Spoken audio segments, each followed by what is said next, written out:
Kādam gada notikums ir aizbraukt no Latvijas, bet citam atgriezties. Mika lielais notikums pēc vairākiem gadiem strādājot un mācoties plašajā pasaulē, atgriezties dzimtajā Saldū ar diplomu kabatā, kas iegūts vienā no pasaules prestižākajām augstskolām Kolumbijas Universitātē Ņujorkā. Pabeidz! Miks Muri Čerais. Es dabūju maģistra grādu sabiedrības vadībā, bet es vairāk koncentrējos tieši uz attīstības sadarbību. Tas bija tas, ko es studēju, un arī tur mazliet aizsardzības lietas. Sācies viss kāda projekta ietvaros Etiopijā, kad Miks sapratis, ka vēlas izglītoties, lai savu dzīvi veltītu cilvēku labklājībai. No sākuma pat necerējis, ka varētu kandidēt uz tik prestižu augstskolu, kurā uz vienu vietu ir simtiem pretendentu, tomēr no sava mērķa neatstājies. Es nezinu, es vēl joprojām nesaprotu, kāpēc man sakot. Kad es aizgāju tajā pirmajā gadā, es atceros, es iegāju tajā universitātē, man likās, es nezinu vispār, ko es esmu šodien pazaudējis. Tie visi cilvēki, manuprāt, ģēniji. Es nezinu, vai es varu konkurēt, es apmēram kaut kādu, 3 nedēļas mēnesi, es vispār lekcijās neuzstājos. Jo vispār neko neteicu, jo man likās, ka katrs vārds, ko es pateikšu, kad viņi pastīsies man, ko viņš tur runā, tas čeks no Latvijas, kas atbraucis. Bet pēc tam es sapratu to, ka īstenībā nav tik traki un kad man ir iespēja arī konkurēt ar studentiem. Tomēr studiju ceļš nav bijis rozēm kaisīts. Divreiz ņemti akademiskie pārtraukumi, lai sapelnītu naudu dārgajām mācībām. Paveicies, ka Pasaules banka piedāvājusi strādāt vairākos projektos. Miks ir gandarīts, ka Āfrikā Togo izdevies uzbūvēt ap 160 skolām, 60 slimnīcām reģionos un nodrošināt brīvpusdienas skolā 84 000 bērnu.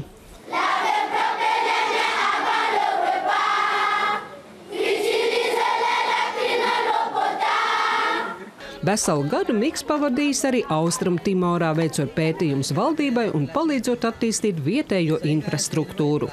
Viņi man nosēdināja gandrīz tur pa vidu, man apkārt sēž tādi 12 tādi vīri, viņiem visi tādi vecāki, un viņi iesvētīja jaunu ceļu, ko viņi bija uzbūvējuši.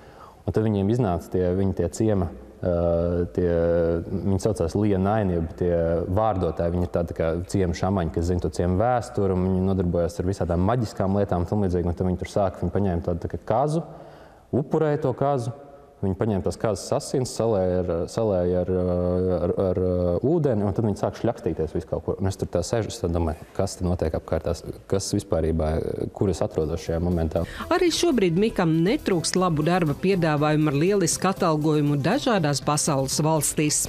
Darba piedāvājumu netrūkst. Es negribu, lai neizklausītos kaut kādā veidā, bet man ir darba piedāvājumi ārvalstīs, tas ir skaidrs.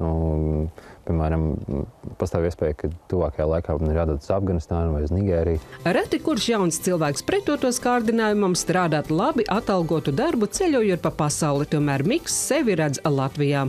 Man liekas, ka ir pienācis tas īstais brīdis, kad mums ir tik ārkārtīgi daudz dažādu ekspertu, un latvieši strādā, man nācies satikties tiešām latviešu ārzemēs ļoti augstos amatus ieņem, lielos uzņēmumos strādā.